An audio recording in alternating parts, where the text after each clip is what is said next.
Hello friends, welcome to Gikkudiaries YouTube channel for this special chat show. We are in the middle of the Champions Trophy, which is a 2.5 week tournament. Dubai having the India matches, and like you all know, the non-India matches are all in Pakistan's three cities, Rawalpindi, Lahore and Karachi. Two teams have qualified from Group A, whereas Group B is still wide open with one team already knocked out, which is the 2019 ODI World Cup champions, England. Let us discuss this with my special guest, a very dear friend, Subramani, who has been a long-time friend, a wonderful journalist. He works for the Deccan Herald in Bangalore, and he is a brilliant writer. He sees things that you and I will not be able to see, and he is something who loves cricket, watches cricket, but more than watching cricket, he listens to cricket commentaries and podcasts. Welcome, Subbu, for this special show. It's wonderful having you on Gikkudiaries. Thank you very much, Gikku. This is something that we have been talking about for a long time. I'm really thrilled and happy to be on your show. Seriously, I have also been thinking of having you and want to make this a regular program. I think since you mentioned earlier that today being Amavasya and an auspicious day, it's not bad beginning at all. Yes, I think this got a this has begun on a very auspicious day, and I really hope that that we get to talk a lot of interesting things.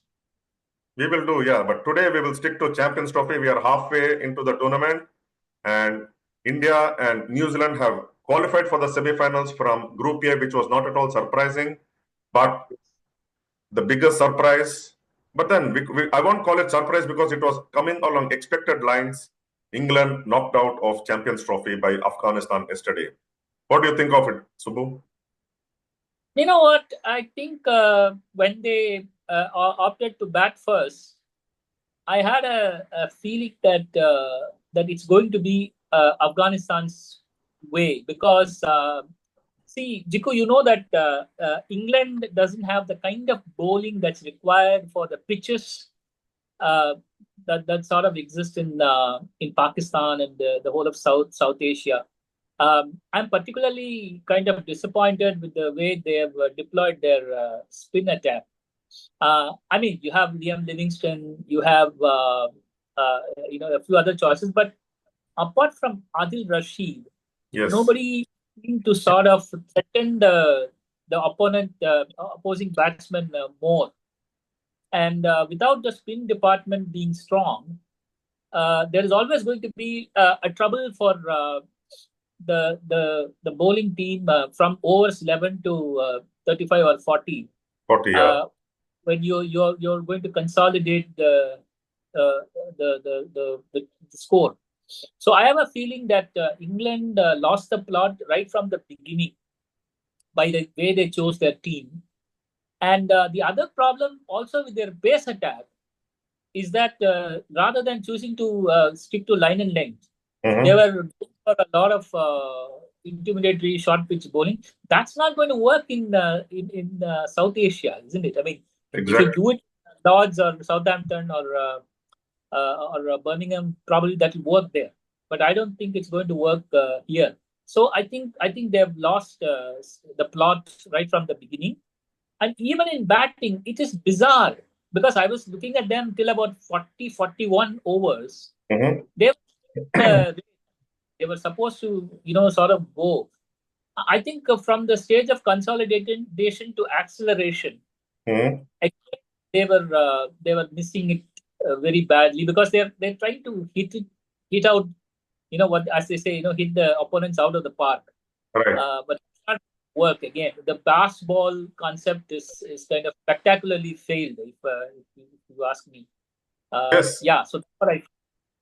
Yeah. So to 2 points, so you said Adil Rashid and his bowling. England have been heavily dependent on Adil Rashid in the white ball format, isn't it? And yeah. And you also mentioned So why aren't they bringing Rian Ahmed? I mean, Rian Ahmed hasn't been tested at all. Even in India series, I feel they should have tested Rian Ahmed, and if Rian Mhm. Ahmed up to the task, then you can drop him. But not using him at all was a bit of a surprise for me.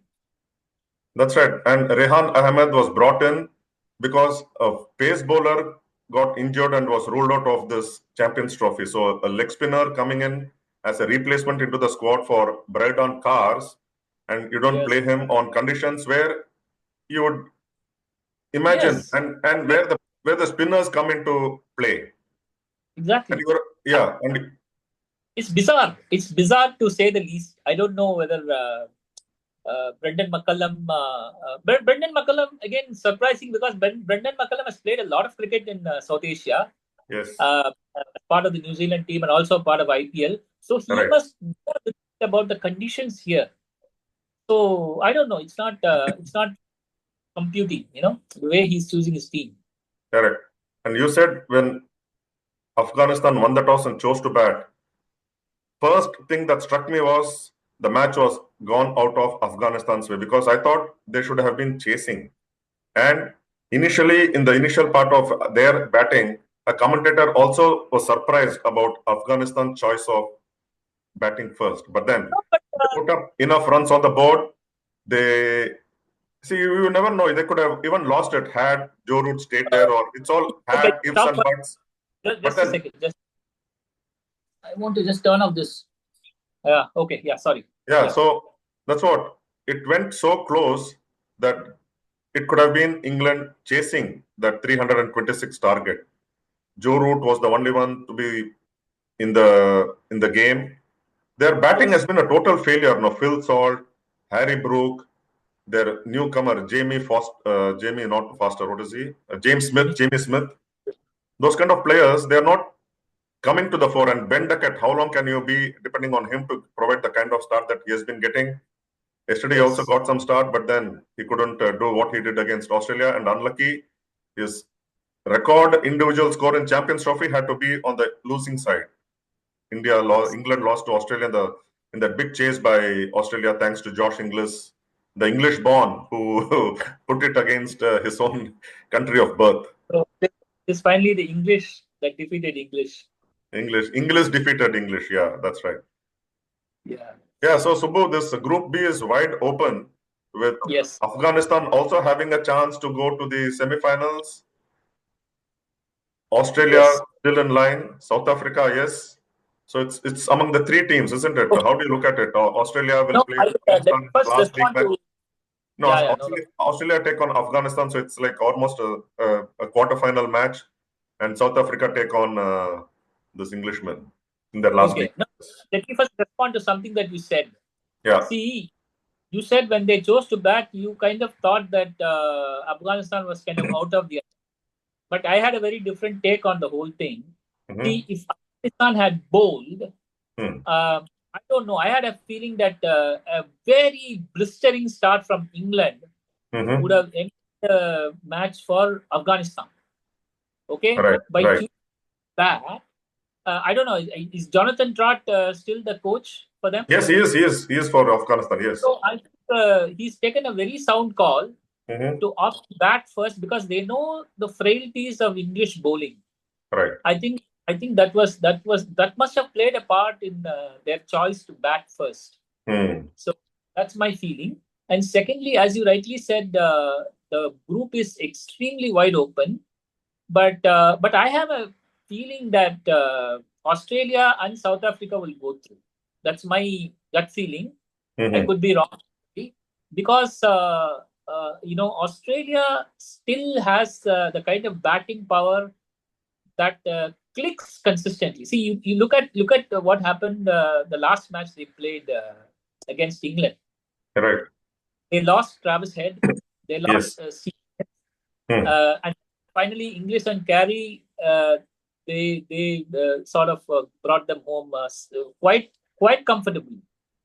So I have a feeling that Australia will prevail. But on the contrary, again, that totally depends on how they're going to encounter the spin attack of Afghanistan. That is quite potent. it is also quite potent. Right. And Australia, Afghanistan, the last time they clashed with each other in an ICC event, one cannot forget that 2023 World Cup at Wankhede in Mumbai. From nowhere, Glenn Maxwell single-handedly, and I was at the venue watching from the press box. What the hell was going on with Maxwell? Amazing! I've never seen that kind of a single-handed batting from a lost situation to winning. That is one-day cricket batting, man. Amazing! Wow. That is the best content. I think that is that was the best match of 23 World Cup, I would say. Best innings best one-day innings, or at least one of the top 3 one-day innings ever played. I will never forget this sight, Subbu. He was struggling. He was not able to stand Maxwell. At one point, he had called for some treatment. He was flat on the ground. And there was this umpire, I think it was Rod Tucker or somebody. He was flat on the ground. And like we see in movies, somebody who has passed away and the soul coming out of the body and doing extraordinary things.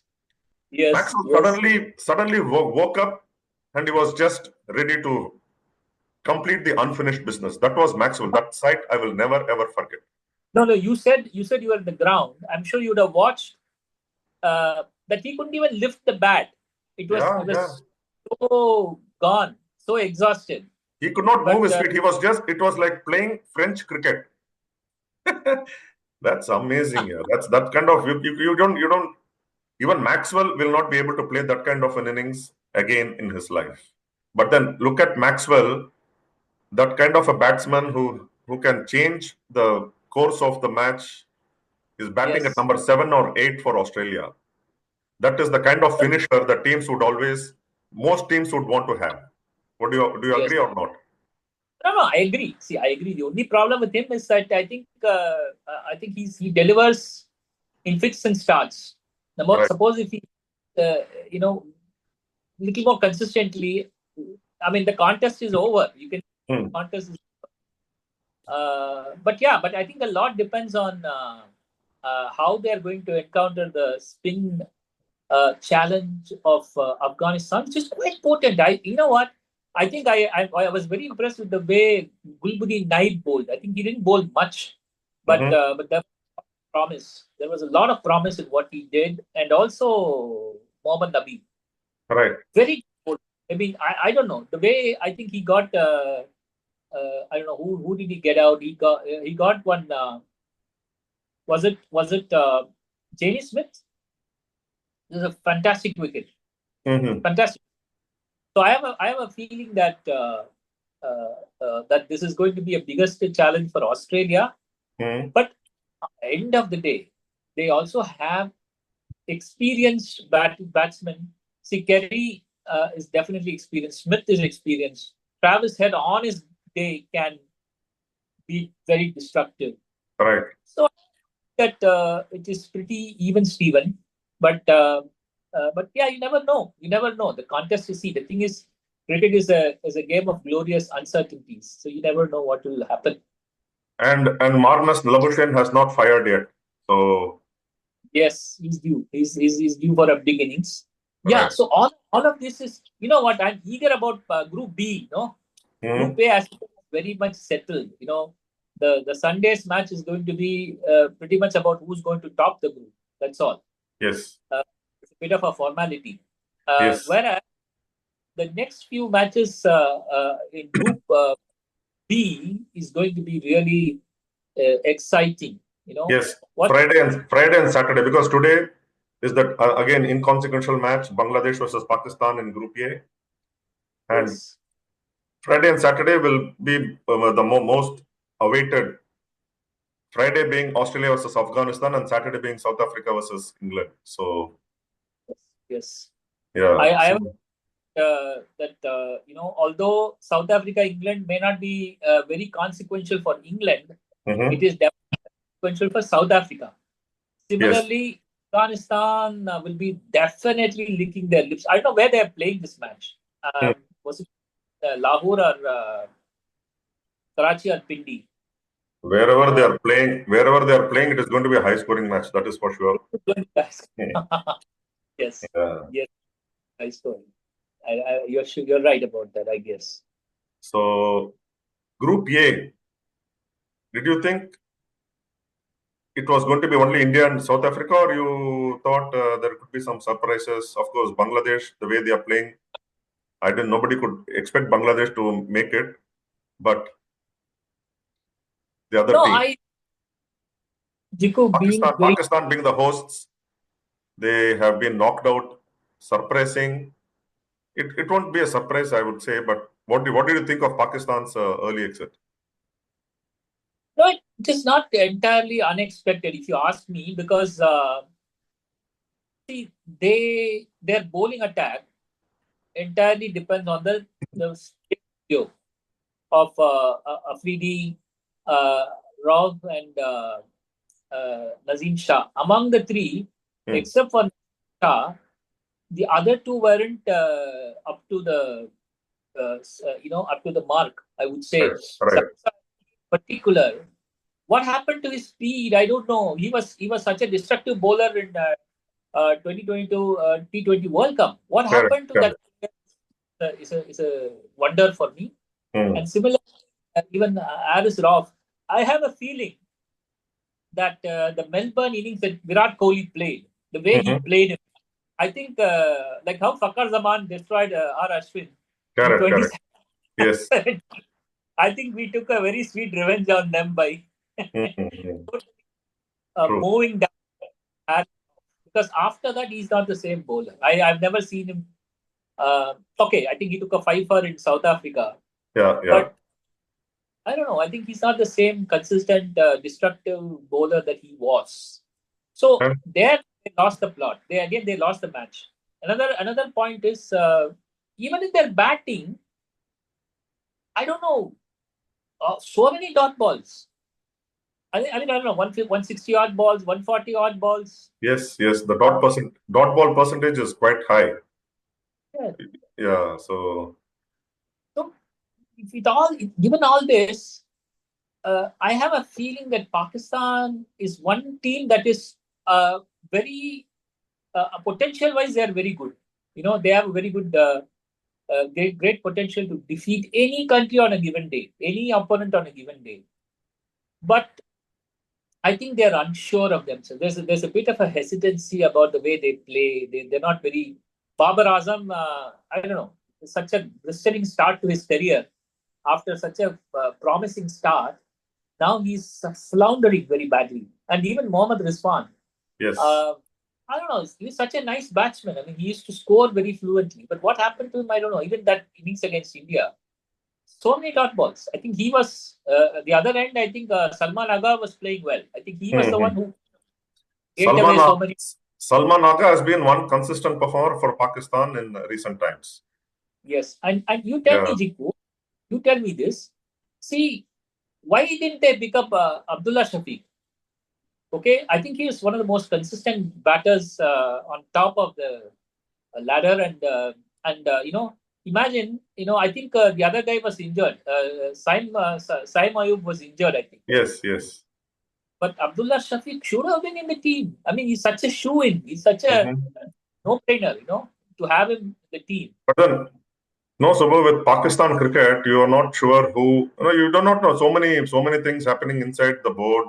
The management has changed, keeps changing. Like you drop your hat. The coaching staff keep changing. They had Gary Kirsten come in and come out without you would even realize whether he was roped in at all for white ball format. They had Jason Gillespie for the red ball format as the head coach, but then he also quit just before this year. They toured Australia late last year. So with these kind of things, how would you expect them to produce consistent results? They don't have fixed, consistent coaching staff. Their PCB top officials keep changing according to whims and fancy. So it's really how do you expect the team to perform when there is uncertainty at the top? at the coaching level, and even captains. Like, you see how many captains they have had over the years compared to the days when Imran Khan was a true leader. Correct. And whenever Imran Khan missed out of injury, it was Javed Miandar. Though Javed Miandar would himself have made a top captain, and he did prove after Imran Khan's retirement. Javed Miandar was one, but then where is that consistency? That probably is what is disturbing Pakistan cricket. No, I don't know. They should not let the team degenerate into kind of a pedestrian sort of a standard, because uh, Pakistan is as important a team in South Asia as India. Of Because see, course, the of course fan it for is. Yeah, of course it is. Subbu, you were rightly said. Pakistan. See, that's what India, Pakistan. When we talk about Asian cricketing nations, India, Pakistan come on top. Then come Sri Lanka, Bangladesh. Now, of late, I've been getting a feeling that if Afghanistan is the new Pakistan, the way they are coming up and the way I they are, think Gikku, you are right. In terms of cricketing terms, you are right. But in yeah. terms of rivalry, see, it is more like, talking about India, Australia, and the Ashes. Hmm. See, Ashes not be that competitive these days. But Ashes, among the rivalries, that is more traditional, and some Hmm. people would like Ashes is anyway cannot compare with India, Australia. Right. So, and I want to just jog up your memory a little bit. Do you remember the 1999 series where India and Pakistan played in Chennai? Of course, And of course. That was I would say the first test I covered, though I was a freelancer before joining yeah, a newspaper full time. I was covering that match for Cricket World magazine. That was a monthly magazine that was coming from Delhi. So I got yes, accreditation, cover that, and it was something I will never ever forget. You won't forget your first things that you do in life, right? Your first absolutely. whatever you pick up something, your first book, your first music, or your first vehicle, or so, whatever it is. Yeah, all of that, all of that. And You are and right. for one who see, for in my case, like any Indian dreaming of playing cricket, that didn't happen. Then the next best thing was watch cricket from the best seat in the house, which is umpiring, which also I took up. That didn't, I couldn't continue because there was no career in umpiring those days. I'm talking about the late 90s. Correct, correct. The next best alternative was to get into journalism and cover cricket. So at least you get to watch good action, interact with players, something you've been only dreaming of, and which, when I tell people about meeting players, interviewing them, this, that, they still say, oh, you're in a privileged position, you're lucky, and this and that. So that is how people are. Fans who want to know players meet, but they don't get to. You see, no, you see people lining up outside the stadium just to take photo or catch a glimpse of the players going out, entering the stadium or exiting after a match. No, no, that is very So true. in that kind of background, to be covering that India Pakistan match, Yes. unbelievable. And I got to meet, and see, those days the access was not as restricted as you have these days. My Yeah, yeah. routine, my my routine before any match that I'm covering is go well in time. People make fun of you being at the ground to receive the teams. Well, that's how people make fun, but that's fine. I'm fine with it. But you have to be there, observe everything, what happens, ground, pitch, try talk to the No, no, groundsmen. that is part So of your work. coming to my point, being at the ground. So after just before the play, players do that warm up and this and that, and the officials keep going and coming, which visit the pitch, make the inspection, come back. So that is when you hang around by the boundary line, you get to interact with some players or commentators or officials or umpires. That's how I got to Yes. meet Michael Holding that test match, that India Ah, 1999 test match. He was so kind. I got him sign his autobiography, Whispering Death. And this is how, over the years, until the restrictions came into place that you cannot go here, you cannot move out, you cannot go down near the boundary line, you cannot enter the ground. the field of play and all that. That's how you got to meet so many of those umpires, so many of the officials, legends, commentators. Those were Yeah. the times that I cherished. India, No. South, South Africa Test match in Bangalore, 2000, Hansi Cronje's team. Yes. Got to Yes. meet Barry Richards, Tony Oh, Craig, of course. Yeah, they were all commentators. correct. India, England Test match in Bangalore, 2001 December. Nasser Hussein's team, which was a drawn match because of weather. Weather. Yeah. Yeah. I Yeah. got to interview David Gower while he was also doing his Sky TV stint with Ian Botham. Ah. It so happened that I just asked him, I want to do an interview for my paper. I was with Deccan Herald then, 2001. He said, yeah, straight Yeah. away shoot questions. And I was like, I had not even prepared enough. I thought, okay, you come at such and such a time. Okay, we will meet after my stint in the commentary. I'll come and meet you. We can have. He said, straight away start asking questions. So with whatever I could, we did that interview while going to the commentator's box at the Chinnaswamy Stadium, climbing the stairs, me holding the recorder in one hand and him walking along. We didn't finish yet. He went, he did one Sky TV show, again came back and finished the interview.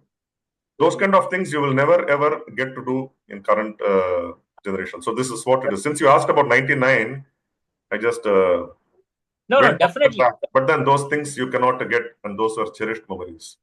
Definitely. No, the reason why I reminded 1999 is to underline the extent of the rivalry that we had with Australia. Sorry, with Right. Pakistan. You Pakistan. know True. that LA Times was there. Mhm. You know that papers from Japanese. Yes, yes. Japanese. Because that was the time when India and Pakistan were playing a bilateral series after a long gap. So it Yes. had so much of importance, and there was documentary also being made, and one of which is on YouTube. And I'm there in one corner of the frame.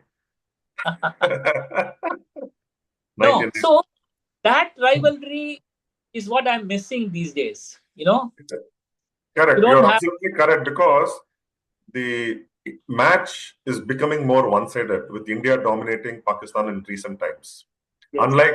Unlike the earlier days, the Gavaskar India versus Imran Khan's Pakistan, or Kapil Dev's India versus Imran Khan's Pakistan, Javed Miandar.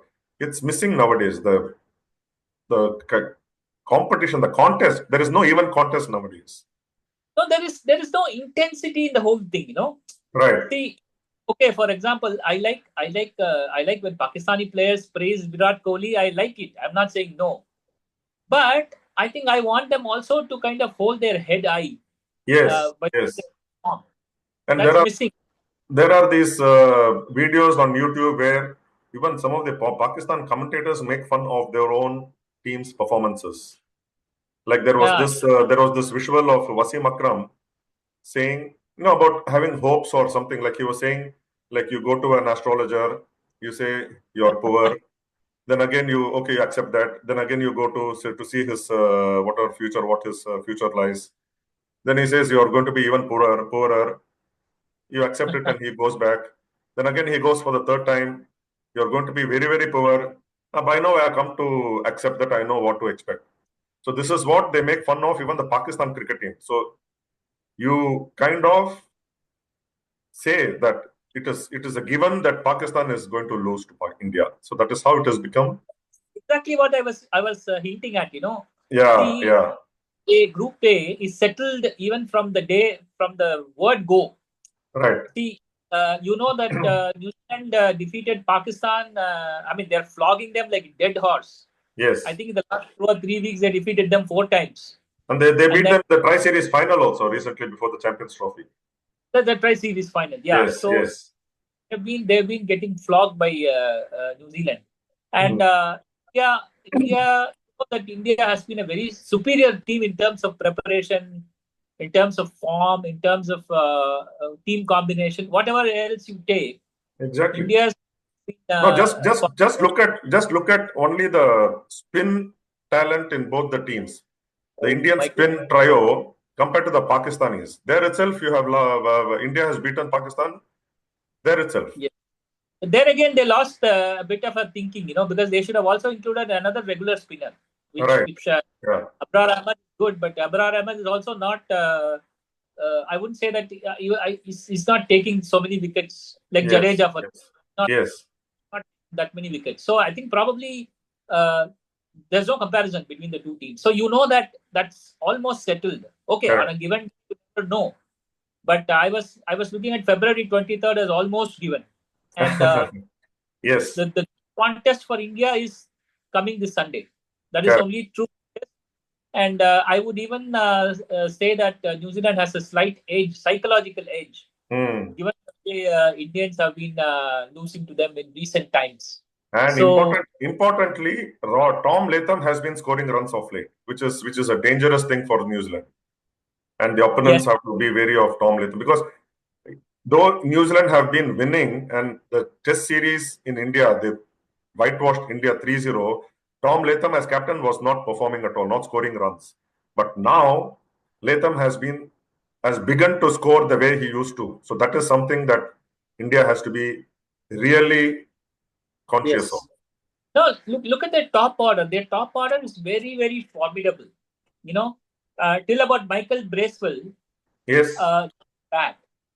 So so this is settled, Jiko. There's no from the day one. You know that Group A is very much settled. Bangladesh, I don't know. You think they're promising? I don't know. I not mean, at when all. they Not at all. I don't Okay, know so for how many times. Subbu, you just mentioned about Michael Bracewell. So Michael Yeah. Bracewell played that first match. Rachin Ravindra got that injury in that tri series on his face, and he missed that first match. So somebody was Yes. saying, some commentator during their first match was saying that New Zealand will not miss Rachin Ravindra because Michael Bracewell he can also bowl spin and take wickets, and he can also score runs, which Yes. Ravindra did, and he got that 100 when he played in the previous match. But then Yes. they won't miss somebody because their reserved uh, strength is equally good. And Michael Bracewell should have been playing in the first place itself, not come as anybody's replacement because somebody was injured or somebody is out or this or that. See, they have Kyle Jamieson sitting outside. I think he might. I don't know whether he'll play, but he's a formidable player. Kyle Who? Jamieson. Yes, yes. No, Kyle, he played the previous match. okay, he Jamison did. and William Rourke, the two gigantic Yeah, yeah. figures. Yeah. So So it's there's like it's another like another it's like Joel one. Garner bowling from it's like Joel Garner bowling from one end and Colin Croft from the other end.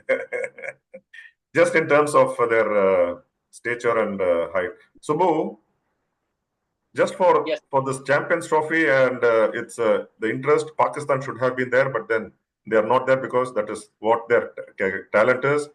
Two best teams from Group A have gone to Super Four, the semifinals. Let's hope the two best teams out of the three, Australia, Afghanistan, and South Africa, go from Group B. And on that note, let us conclude this and talk more on different subjects in the coming weeks. absolutely, Jiku. It's a fantastic time that I had with you. I really love talking about cricket. We go back a long way, and we enjoy the game, and we have a lot to talk about. So let's catch up later. And thank you very much for having me once again. Thank you very much. Anytime, Subbu, and hope the viewers like what we talked about.